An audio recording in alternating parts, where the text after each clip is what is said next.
like a Hellcat.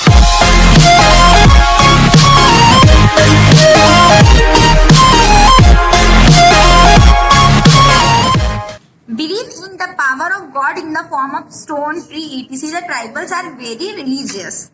They offer the first fruit of the season of the goddess god of the forest. मतलब वो क्या करते हैं, अपने मतलब भगवान को बहुत मानते हैं, ठीक है, इसलिए वो एक रिलीजियस एक धार्मिक लोग होते हैं। ये मतलब जो सबसे पहला फल होता है किसी भी सीजन का, वो किसे चढ़ाते हैं, अपने भगवान को, गॉडेस को, जो कौन होते हैं, उस जंगल के भगवान होते हैं, उन्हें चढ़ाते हैं। आगे केस स्टडी है विश्नोइस के बारे में, विच मीन्स 20 एंड नोई मीन्स 9, मतलब 29। Bishnoi is a religious group found in western Thar desert and northern India. मतलब ये एक जनजाति ग्रुप है विश्नोई, जो कहाँ पाए जाते हैं, थार डेजर्ट एरिया में, मतलब राजस्थान के पास में जो डेजर्ट एरिया इंडिया का थार, वहां पे पाए जाते हैं। दे फॉलो सर्टेन प्रिंसिपल्स, इनके अलग अलग कुछ रूल्स होते हैं, ठीक है। प्रीसाइसली 29, ये क्या है, 29 है, according to which the trees and the wildlife must be protected. ये क्या करते हैं, जो ट्रीज होते हैं, पेड़ होते हैं, और जो मतलब क्या बोलेंगे, वन होते हैं, उनकी रक्षा करते हैं। Must according to them harming the environment means harming one's own life. मतलब इनके कहने का मतलब ये है कि अगर कोई वनों को नुकसान पहुंचाता है तो इनके शरीर को या इनकी लाइफ को नुकसान पहुंचाता है। The community of Vishnois has banned the killing animals, felling of trees and the tries to provide protection to all form of life। मतलब इन्होंने एनिमल्स को मारना बंद करवाया, दूसरा पेड़ों को काटना बंद करवाया, ठीक है। They even see to it the firewood that they use should not have an any the tiny insect। मतलब वो इस फायरवुड का यूज देखते हैं, अगर फायरवुड का यूज करते हैं कि उससे किसी भी तरह से कोई टीनी मतलब छोटे से छोटे इंसेक्ट मतलब कीड़े को भी नुकसान ना पहुंचे।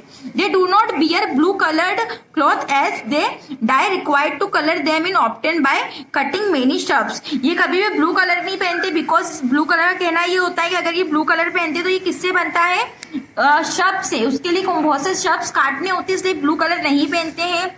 Amrita Devi a Bishnoi woman along with 363 other Vishnois died saving the khejri trees. मतलब एक अमृता देवी नाम की एक कौन थी, विश्नोई महिला थी, जिसने 363 अदर्स विश्नोई के साथ में क्या करा था, खेजारी ट्रीज की रक्षा की थी, जिसमें उसे अपनी जान देनी पड़ी थी। They oppose the king's man who had come to cut the trees. उसने क्या करा था, मतलब राजा के द्वारा जो आदमी भेजा गया था वनों को काटने के लिए, उसका अपोज किया था। And prefer to sacrifice their lives for saving the tree. और वनों की रक्षा करते करते उसने अपने प्राण गंवा दिए थे। आगे shifting cultivation, some tribals practice shifting cultivation also called jhum cultivation.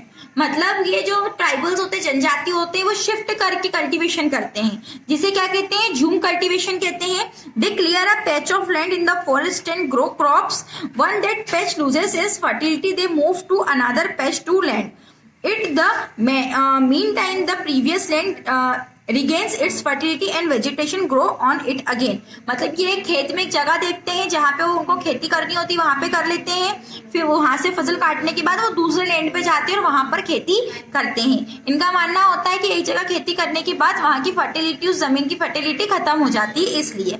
Some other tribes practice slash and the burn method. They cut and burn trees in particular patch of land. The ashes mix with the soil and increase the fertility of soil to grow rice.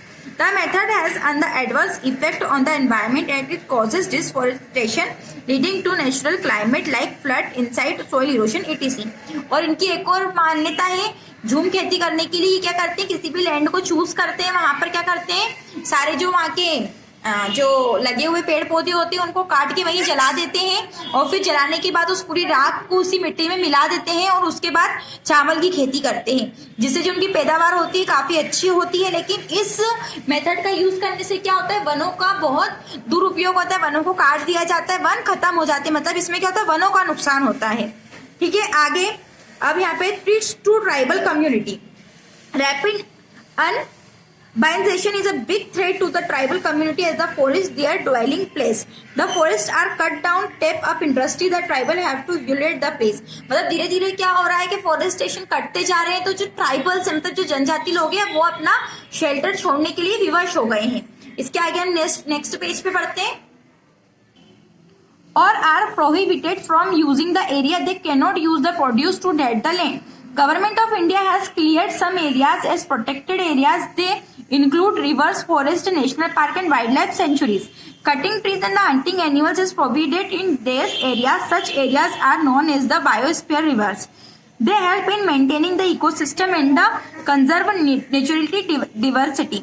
मतलब जो जनजाति लोग होते हैं वो क्या करते हैं, जो वाइल्ड लाइफ सेंचुरीज हैं, नेशनल पार्क है, वहां पे रहते हैं, वहां पे करके क्या करते हैं, ये उनको मेंटेन करते हैं, उसको प्रोटेक्ट करते हैं, जिससे क्या होता है इनका शेल्टर भी नहीं जाता है और साथ में ये एनिमल्स और वनों की रक्षा भी कर पाते हैं. ओके, आई होप यहाँ तक आपको समझ में आया होगा. यहाँ पे वाइल्ड लाइफ सेंचुरीज के नाम दिए गए हैं, ये उसकी स्टेट है और यहाँ पे जो एनिमल्स वहां पे रहते हैं उनके नाम दिए गए हैं. ये आप खुद रीड कर सकते हैं. ओके, इससे रिलेटेड सारे जो एक्टिविटीज है like choose the correct option, fill in the blanks, ये आपको विद आंसर्स व्हाट्सएप ग्रुप में हम अवेलेबल करवा देंगे. Okay, thank you. और ये हमारा पार्ट 2 था जिसे हमने पढ़ लिया इस चैप्टर का. इसके पहले हमने एक वीडियो में इसी चैप्टर का पार्ट 1 भी पढ़ा था. आप दोनों पार्ट्स को पढ़ के ही इस लेसन को कंप्लीट कीजिएगा. देन जो आपकी एक्टिविटीज है वो कंप्लीट करना.